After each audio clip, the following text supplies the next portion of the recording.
Hi, I'm George Crump, lead analyst with Storage Switzerland. We're at the Flash Memory Summit 2016 in Santa Clara, California. One of the big topics you see here at the Flash Memory Summit is making sure you put your workload on the right type of flash. The problem is how do you know what the attributes of your workload are in the first place? How do you know what flash it should go on if you don't even know what it's asking for? So to help me with that conversation, I've invited James Honey with SolarWinds onto the whiteboard. James, thanks for joining us today. Thank you, George. Happy to be here. So, James, one of the things that I see right now in the data center is, we've got the application way up here, and oftentimes, even if we're going all flash, it's all the way down here, and of course, in between, we've got a network switch, right? And then we've got an operating system that's running over here.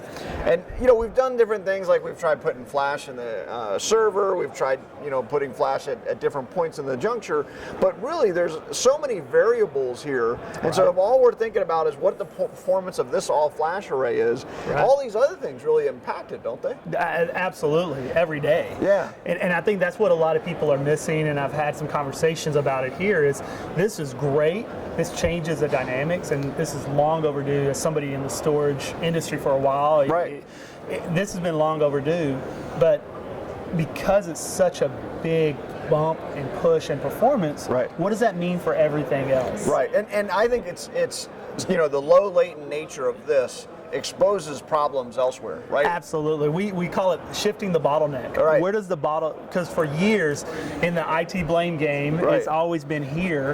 Right. And what does that mean? Now this kind of disappears, for the most part. And so you start seeing different bottlenecks. Like, do I have a bottleneck, in my infrastructure? Yeah. Is this only 1 gig? Well, do I need to be 10 gig? Right. Or does it make sense to start looking at the next technology of 25 or even 100? Right. In there, as far as being able to do that. You mentioned OS. Is my OS optimized for this? If I'm using some kind of custom OS, and then I think you missed another layer. My virtual machines. Oh, of course, yes. What about my virtual machines and virtualization and that? How does that look? And then people start thinking, well, is my application really optimized for that fast of storage? And I think that's a real challenge for storage guys in particular, right? Because the database guys are sort of over there, and they don't. The two don't really know how to. It's like a man and a woman, right? They don't really know how to communicate, right? From Mars and Venus. Exactly. So now you guys have a tool that specifically would help a storage guy have that conversation, right? Right. So that's our app stack, application stack tool, and it's a mix of our server and application monitor. So I'm going to tell you about server and application monitor. You can also use our virtualization manager in there, our vMan, and then for storage, it's our SRM, so Storage Resource Monitor. And these three tools help you see the resources that are tied to your application that drives your business or drives your customer engagement. And so being able to see, hey, I have a problem with this application, and it's because I don't have enough CPU or memory from this assigned to this virtual machine to support it. Okay, let me change something here, or vMotion to something I need to do.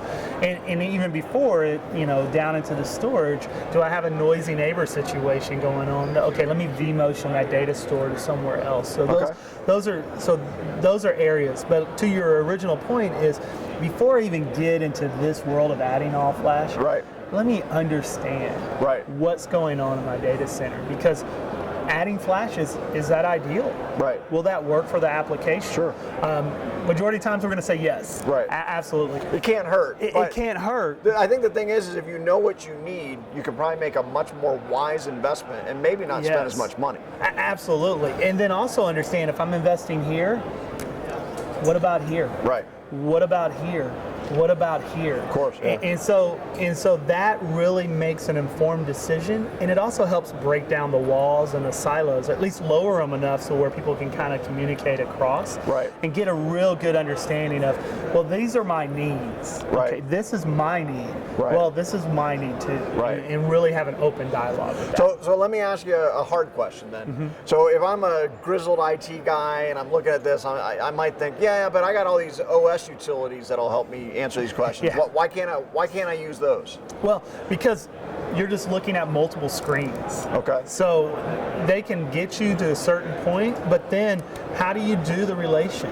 So they don't correlate They don't the information. correlate the data and give you a simple view of, I have this application resource problem that is supported by this virtual machine sitting on this server to this storage array to these volumes. Yeah, I guess we call that like an end-to-end view of the environment. It's an end-to-end view of the environment, and then you throw in a network layer because everything's going across the network, and I can get a complete picture of my environment literally at a click of a button or a couple of clicks of the button. It just depends on how you designed it. All right. So the key is you can use tools like this to make a much more wise decision about the all-flash investment you either have made or are making, and how to get the full potential out of that investment. Absolutely. Okay. And that's the key, because that's not a small investment. Right. Well, James, thanks for joining us. Thank you, George. Happy to be here.